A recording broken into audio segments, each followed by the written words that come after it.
किसी गांव में रहने वाला एक छोटा सा लड़का अपने दोस्तों के साथ गंगा नदी के पार मेला देखने के लिए गया। शाम को वापस लौटते समय जब सभी दोस्त गंगा नदी के किनारे पहुंचे तो लड़के ने अपने जेब में हाथ डाला। अब जेब में एक पाई भी नहीं था। लड़का वहीं ठहर गया और उसने अपने दोस्तों से यह कह दिया कि वह थोड़ी देर और मेला देखेगा। वह बिल्कुल भी यह नहीं चाहता था कि उसे अपने किराए के पैसे अपने दोस्तों से लेना पड़े। उसका जो स्वाभिमान था वो उसे यह करने की अनुमति नहीं दे रहा था। अब उसके दोस्त नाव में बैठकर नदी पार चले गए। जब उनकी नाव आंखों से ओझल हो गई तब लड़के ने अपने सारे कपड़े उतार के अपने सर पर लपेट लिया और नदी में उतर गया। उस समय नदी बहुत उफान पर थी।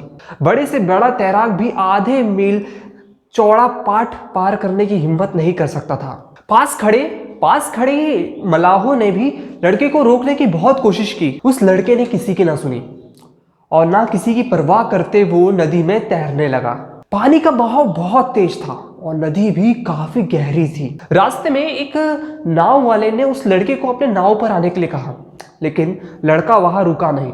वह तैरता ही गया और कुछ ही देर बाद वह सकुशल नदी के उस पार पहुंच गया। यह जो लड़का था यह और कोई नहीं, हमारे भारत के पूर्व प्रधानमंत्री लाल बहादुर शास्त्री जी थे, जो कि एक सादगी के बेमिसाल उदाहरण थे। इनका स्वाभिमान इतना बड़ा था कि यह सिर्फ कुर्ता धोती पहनकर भी कहाँ से कहाँ चले जाते थे।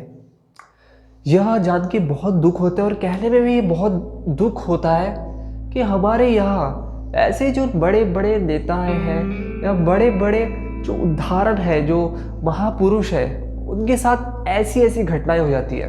लाल बहादुर शास्त्री के साथ भी कुछ ऐसा ही हुआ। भारत पाकिस्तान युद्ध के समझौते के दौरान उन्हें किसी ने रचनात्मक तरीके से खाने में जहर मिला दिया, जिसके कारण उनकी अकाल ही मृत्यु हो गई। यह बहुत बड़ा दुर्भाग्य हमारा कि हमने ऐसे महापुरुष को ऐसे ही खो दिया।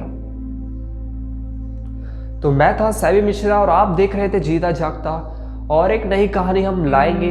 तब तक के लिए बने रहिए, लाइक करिए, सब्सक्राइब करिए और शेयर कीजिए।